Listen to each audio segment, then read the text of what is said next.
So we're going to go to the library's homepage, look at an article that we've found already.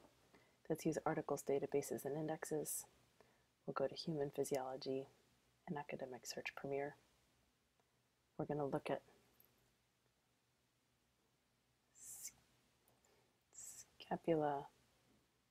scapular rotation and swimming. And I'm going to truncate that so we get swim, swimming, swims, swimmer. And I had found this nice article about scapular rotation in swimmers with and without impingement syndrome, the practice effects.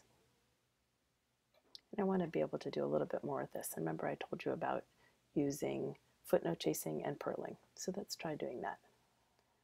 We're going to copy this title, open up the library's homepage again. Now this time I'm going to go to Research Guides by Subject, although the other one would have worked, Human Physiology, and I want to try it in looking it up in Web of Science. Here I have it, title,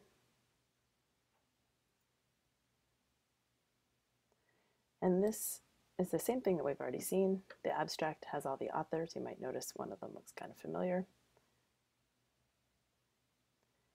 And it tells us these two, and it has a fine text link, but it also tells us time cited. That's how many times somebody else has used this in their work, going forwards in time from 2004. And this cited references is the bibliography, so it goes backwards in time, so older than 2004. Let's first look at the reference list here. That's the cited references. So here is that list of 38 items. You can see it also has a fine text link. You can look at the abstracts by clicking on one of these. If it doesn't have a link there, it means that for whatever reason it's not in this database, but it will try to find it for you. You can also see how many times it's been cited, so how many times the items in the bibliography have been used in other journal articles in this database.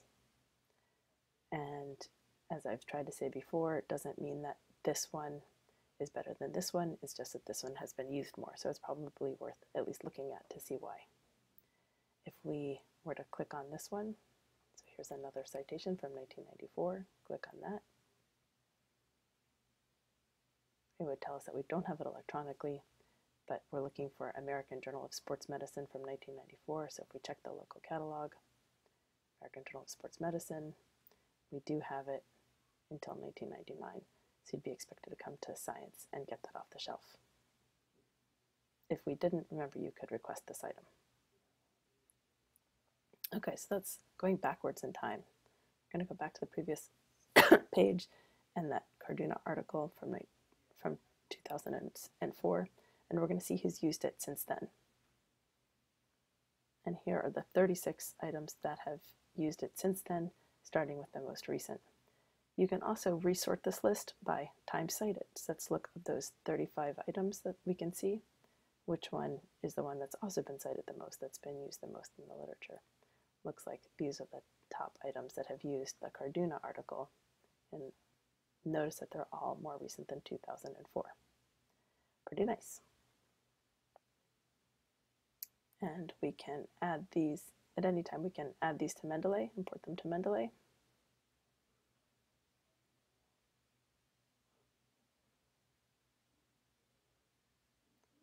The ones that we'd like to Mendeley, or if we have Zotero installed and we're using Firefox, which I'm not, the import to Zotero link would be down in this corner here.